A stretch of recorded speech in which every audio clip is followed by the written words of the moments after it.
Hola a todos, ¿qué tal? Muy buenas, bienvenidos a una nueva emisión de En Profundidad, un espacio de teletica.com que, como su nombre lo dice, busca analizar en profundidad temas del ámbito nacional e internacional. Como lo hemos estado anunciando durante las últimas horas, hoy vamos a hablar de por qué se están armando los ticos, por qué se están inclinando por las armas de fuego cada vez más, si hacemos un análisis de los últimos años. Para analizar este tema, hemos invitado a don Rogelio Ramírez. Él es un exagente del organismo de investigación judicial, también es un abogado que se ha inclinado mucho por el estudio de los fenómenos relacionados con la criminalidad. Don Rogelio, muchísimas gracias por aceptar nuestra invitación para estar en profundidad acá con nosotros hoy. Muchas gracias a usted, Rodolfo, y al canal por la invitación, muy amable. En el marco de este programa vamos a presentar a continuación un reportaje elaborado por el estudiante Daniel Carmona. Daniel Carmona es estudiante de periodismo de la Universidad San Judas Tadeo y él, en el marco del programa o del proyecto Punto y Aparte, realizó un reportaje acerca de este tema que vamos a ver en los próximos segundos. Nada más les cuento rápidamente, Punto y Aparte es un proyecto que permite que jóvenes promesas del periodismo tengan, digamos, algún tipo de relación con ya periodistas más experimentados y que en un trabajo, digamos, de mentoría, estos últimos vayan orientando a los estudiantes de tal suerte que realicen una pieza periodística, ya sea para la radio, para medios digitales, para la televisión. Y esa pieza periodística se presenta posteriormente en algunos medios de comunicación. Así que lo que vamos a ver precisamente es, en el marco de este proyecto de Punto y Aparte, vamos a ver el trabajo que elaboró el estudiante Daniel Carmona, y precisamente una vez que lo presentemos, y que por supuesto tiene que ver con el tema que vamos a analizar, vamos a conversar con don Rogelio y conocer sus apreciaciones acerca de este tema. Veamos a continuación este proyecto.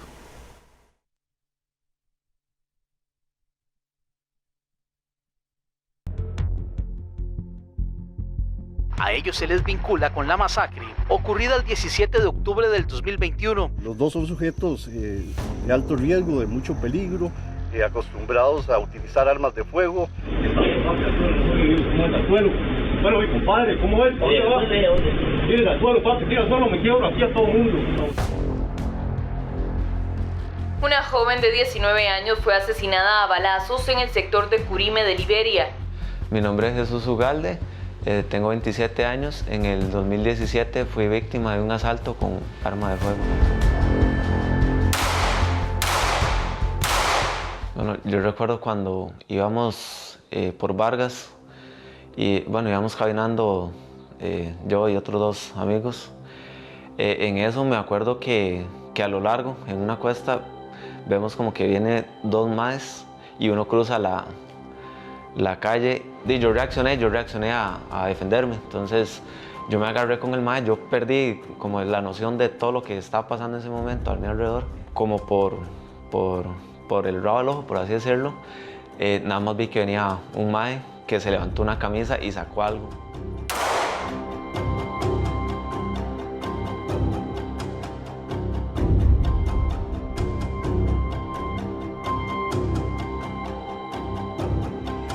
Bueno, hay un creciente temor frente al fenómeno de la violencia en el país, de la incidencia criminal, y también un relato instalado de que las personas deberían de protegerse a sí mismas. Eso puede ser un contrasentido con una de las funciones fundamentales del Estado, que es proveer seguridad a las personas y garantizar una vida pacífica, de convivencia pacífica entre ellas. En 10 años, la inseguridad viene en aumento día con día.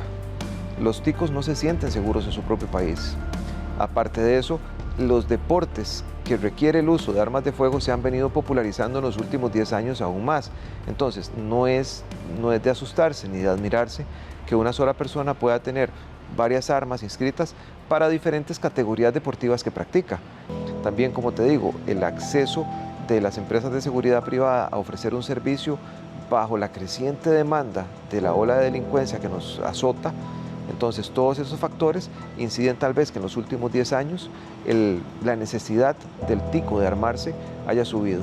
Índices analizados por Naciones Unidas se parte de que este país ya cuenta en este momento con 250.000 armas de fuego, de las inscritas, ¿verdad? El tema aquí entonces es, volviendo a la premisa de partida, es que el tema no es cuántas se registran y cuántas no se registran. El tema es preguntarse por qué la gente busca armarse. El tema es que esto no va a ser incontenible. 7 de cada 10 homicidios se explican con la presencia de armas de fuego. Y además están vinculados en su mayor porcentaje al crimen organizado. Entonces, ese tipo de delitos no se puede pretender que los ciudadanos comunes traten de repelerlo. Cada 20 años en este país se incrementa en un 100% la aportación o la inscripción de armas de fuego. Entonces eso nuevamente le lleva a usted a la necesidad de preguntarse qué es lo que está sucediendo en las condiciones de vida del costarricense. Es una sociedad violenta, sí. No estamos, como dice el dicho, viviendo tiempos violentos, no. Estamos haciendo de los tiempos una circunstancia violenta para intentar desarrollar nuestra vida en sociedad. Llegó hasta la caseta y atacó a Ruiz con un arma punzocortante, con el fin de robarle el arma de fuego. Por eso yo voy arriesgando mi fierro a que se caiga con la paca, no me interesa, pero por lo menos les mato un a ellos. En lo que llevamos del año, según las estadísticas del OIJ, se registran 351 homicidios, la mayoría por ajustes de cuentas del crimen organizado. La gente que está en regla con la aportación o la tenencia de sus armas de fuego toma esa decisión de armarse precisamente porque siente inseguridad, porque necesita, de alguna manera, cumplir con lo que en principio le obliga al Estado, ¿verdad? Que es asegurar, garantizar que los ciudadanos cuenten con un entorno seguro. Al no sentir esa seguridad, el incumplimiento del Estado, pues la gente busca armarse. Las armas de fuego y el tráfico ilegal está íntimamente vinculado en la actualidad al crimen organizado. Es parte de su negocio, la venta y trasiego de armas de fuego. Entonces no los podemos desvincular. Las armas de fuego, aún las de curso legal en el país, son en este momento facilitadores para que se sigan dando crímenes o al menos condiciones indeseables en una Costa Rica que apenas está lidiando con esto en las últimas décadas. Tenemos que derribar un cierto mito como que hay unas armas de fuego ilegales y unas armas de fuego legales y que están permanentemente separadas. Lo cierto es que las armas de fuego, todas en su origen, son legales. La primera transacción por la cual se transmite un arma de fuego es legal. La produce una empresa que se la vende a una persona y después, en el transcurso del tiempo, hay una serie de transacciones en la cual pueden terminar las armas de fuego en el mercado ilegal. Estamos en un país que se encuentra geopolíticamente hablando en la ruta del narcotráfico. Estamos hablando que estamos entre Colombia y México. Hay una gran cantidad de armas que se quedan de camino, ya sea como pago por drogas, como pago por algún tipo de favor de suministro en alta mar, porque sabemos de casos que se cambian, por ejemplo, gasolina de lanchas por armas de fuego, que se cambian. Las armas de fuego siempre van a ser objetos cambiables. Armas del mercado legal se han distraído, se han ido por un mal camino, por robos, hurtos, inclusive personas que inescrupulosamente pasan los procesos y los filtros de seguridad establecidos en la ley para adquirir un arma de manera legal, a sabiendas que la van a facilitar a una tercera persona que no puede tener acceso a un arma de fuego. Desde 1995 en Costa Rica las AK-47 en su versión automática de fabricación son totalmente prohibidas en Costa Rica y todos los meses el Ministerio de Seguridad Pública decomisa a bandas y organizaciones narcos, decomisa AK-47. Ahí tenemos el ejemplo más palpable. Cuando me desperté, que fue en cuidados intensivos, primero, bueno, uno se le despierta como desorientado y yo no sabía qué estaba pasando. Yo nada más cuando me desperté me acuerdo que llegaron las enfermeras y me empezaron a hablar y ya me empezaron a contar qué era lo que pasaba, que me habían dañado el intestino, la vejiga. Yo estaba orinando sangre, de hecho estaba orinando mucha sangre y me hicieron lo que era la colostomía por el tema de que me dañó un intestino. Tenemos países donde la aportación en América Latina, en nuestra realidad más cercana, en donde la aportación y posesión de armas es casi restrictiva al punto de no poder, que un civil no pueda acceder a un permiso de aportación de armas. Y todos los días hay asesinatos, todos los días hay secuestros, todos los días hay crímenes con armas de fuego. Entonces aquí es la pregunta, ¿dónde las consiguieron?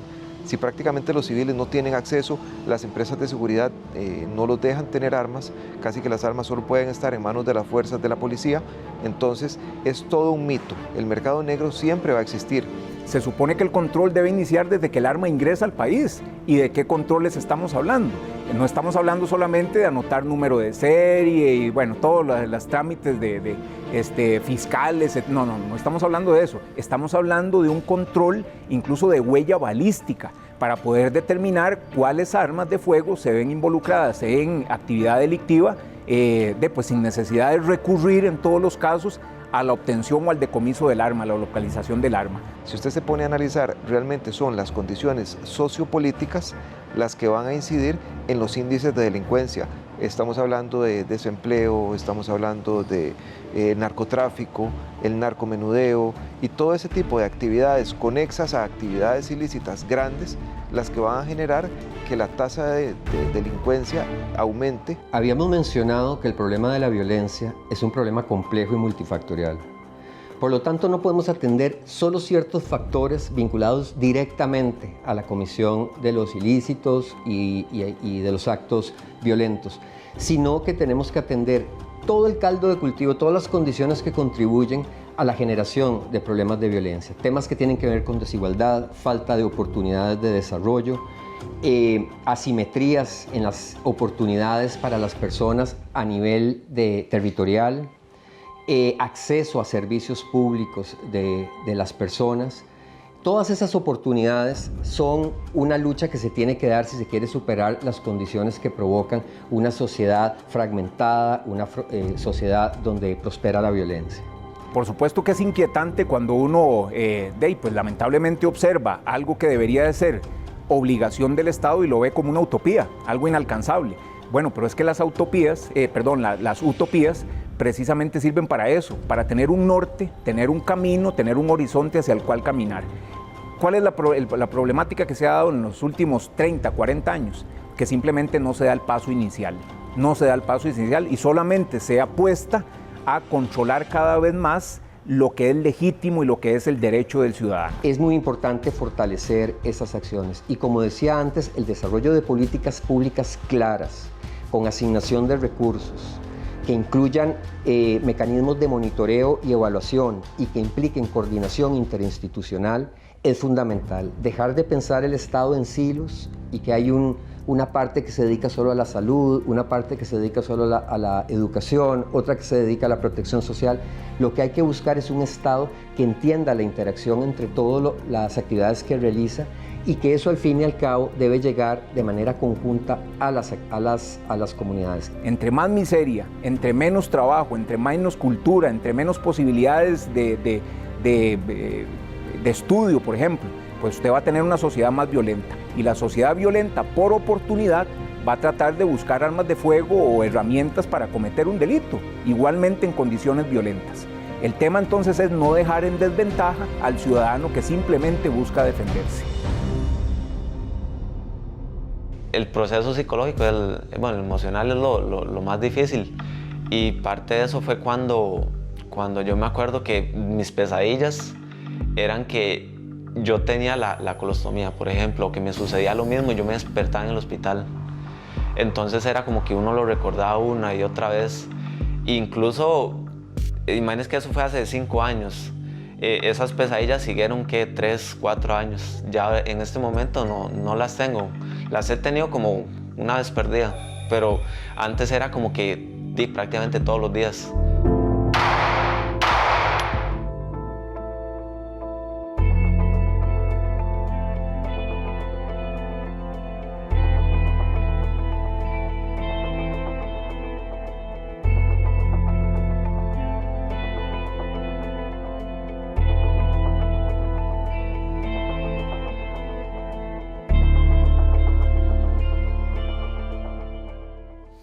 Bien, este es el trabajo realizado por el estudiante Daniel Carmona y como lo decía antes de verlo, tenemos acá a don Rogelio Ramírez, quien es no solo un experimentado exagente judicial, sino que también es un abogado que se ha dedicado a estudiar el fenómeno de la criminalidad y quería preguntarle, digamos, a partir de lo que vimos hace unos segundos, y retomo la pregunta introductoria, don Rogelio.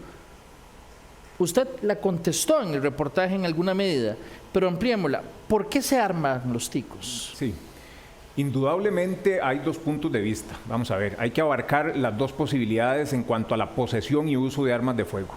¿Por qué razón se arma un ciudadano? ¿Por qué razón se arma un ciudadano que no se dedica a actividades delictivas?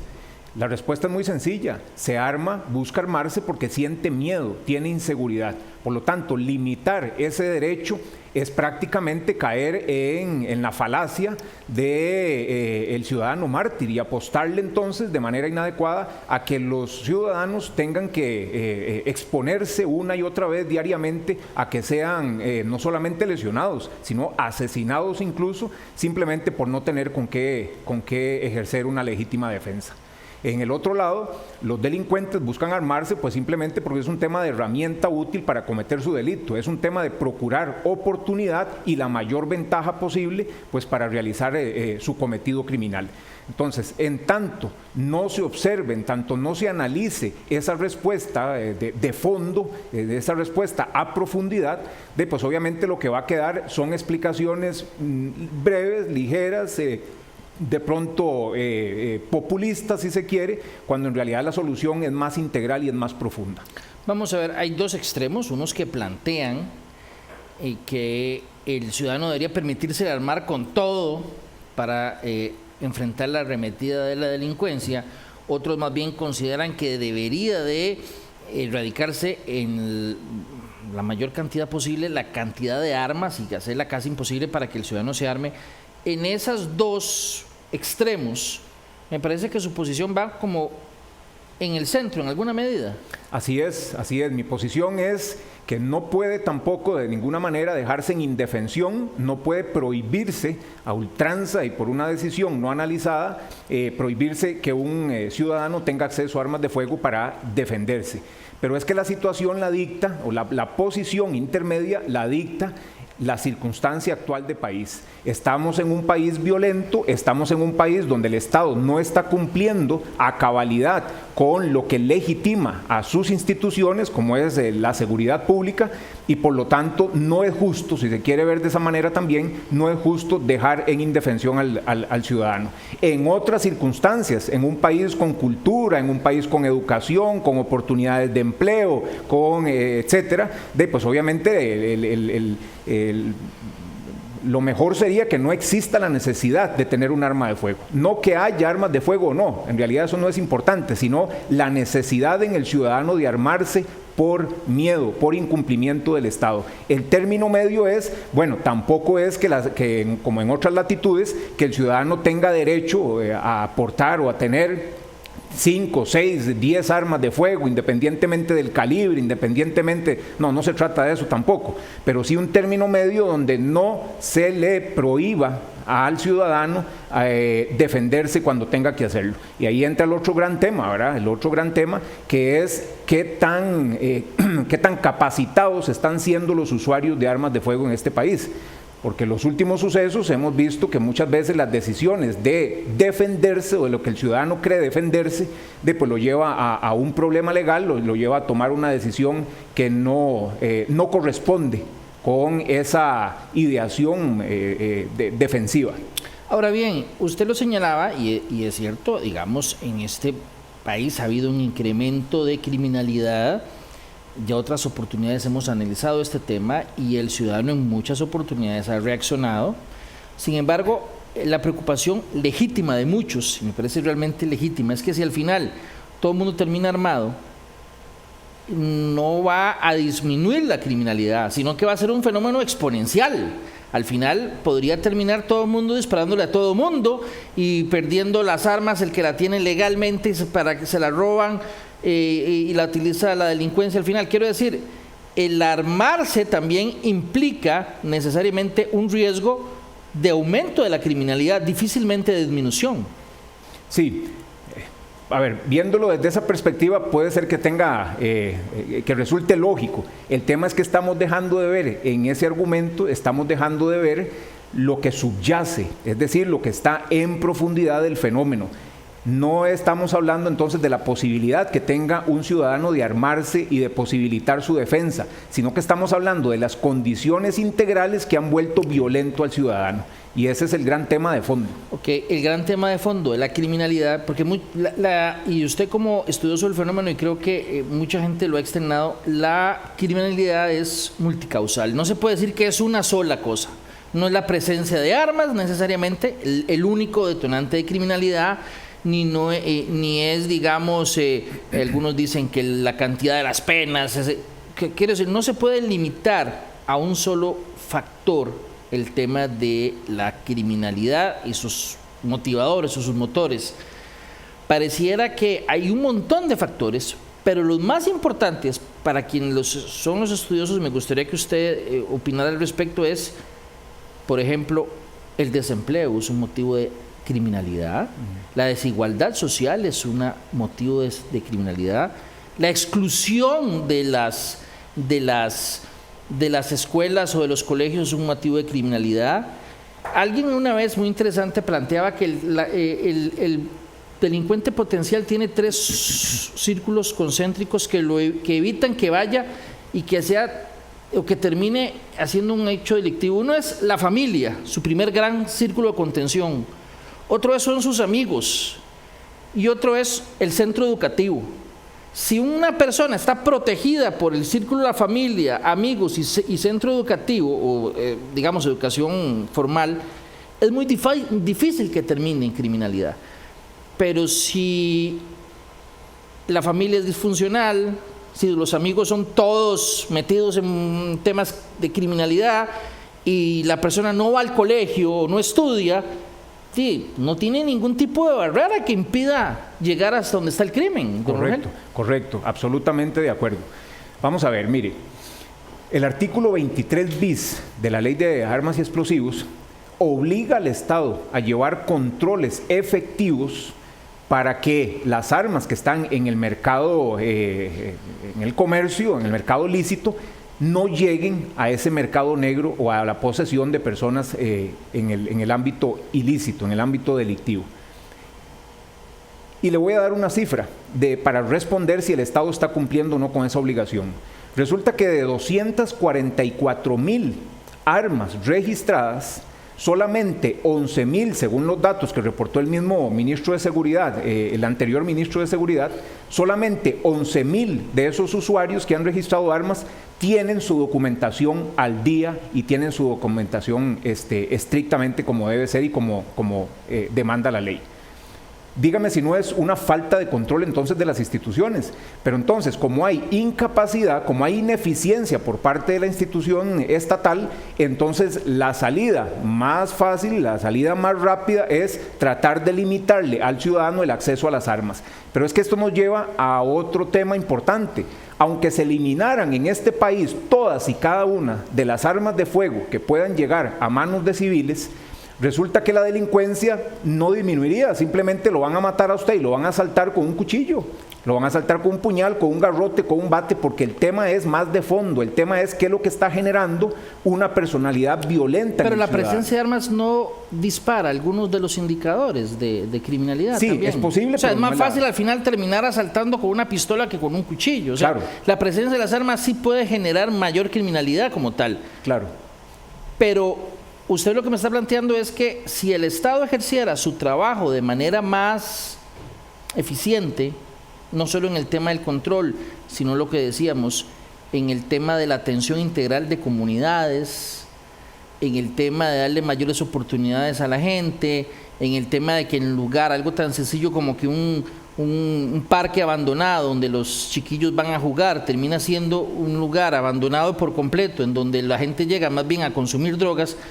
Esa ausencia estatal en algunos barrios también dispara enormemente la criminalidad y es un fenómeno también que tal vez pocas veces se analiza, pero está detrás de todo este fenómeno de criminalidad.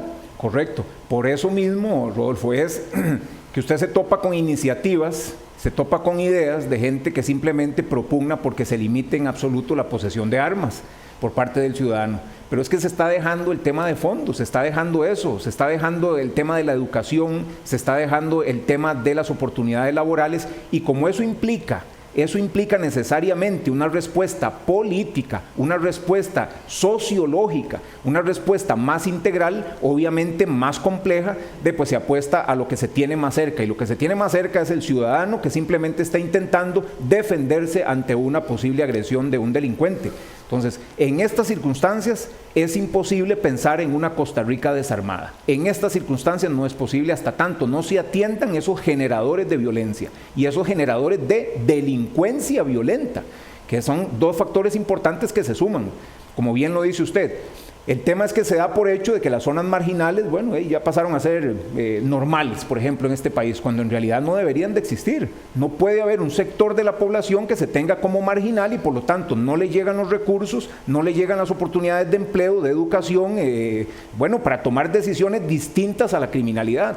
Okay. Recordemos, Rodolfo, que en cuestiones de crimen los vacíos no existen. En el momento en que el Estado desatienda necesidades básicas en una comunidad, en un sector social, el crimen organizado va a llegar y va a llenar esa necesidad. ¿Va a dar trabajo? Por supuesto que va a dar trabajo. Por supuesto que le va a pagar a un niño de 10, 12, 15 años para que se convierta en un sicario. Claro que sí. Pero entonces la participación del Estado, la intervención política y la intervención sociológica es determinante para bajar índices de violencia y tratar de disminuir la criminalidad violenta. Lo decía, me parece, el oficial de programas de PNUD, planteaba que el Estado debe pensar debería dejar de pensar más bien en islas y atender de una manera aislada X problema por allá y el otro ministerio de una manera aislada, sino más bien pensar de manera integral. Es parte de lo que se plantea como una solución para enfrentar el tema de la criminalidad. Ya para ir terminando, don Rogelio, bueno, usted señala que efectivamente, la legislación permite que la gente tenga armas en este país. Eso implica una enorme responsabilidad también de la gente. Si la gente se inclina por tener un arma, tampoco se puede tolerar que tenga el arma ahí sin ningún tipo de permiso, sin ningún tipo de registro, a la mano de Dios, no se le debería permitir tampoco que no tenga una capacitación. Quiero decir, evidentemente, si se le da el beneficio, la concesión de tener un arma, debe asumirla con la responsabilidad que implica tener un arma de fuego, don Rogelio. Así es, indiscutiblemente. Esos son tres ejes fundamentales. El primero, tener el derecho a adquirir y portar un arma. El segundo es mantener, entonces, a manera de obligación, mantener debidamente registrado y debidamente actualizados sus derechos, es decir, la legitimidad con la que se porta el permiso que fuego. Se le da para tener. Exactamente. Pero el otro eje importantísimo es la capacitación que reciba ese ciudadano que porta un arma, porque va a pretender, la adquiere pues por una eventualidad de tener que utilizarla. Pero el gran tema es que si no sabe utilizarla, vamos a tener accidentes, vamos a tener cuestiones lamentables que no entran ya en el ámbito de una defensa, sino que agravarían una situación para el mismo portador del arma de fuego.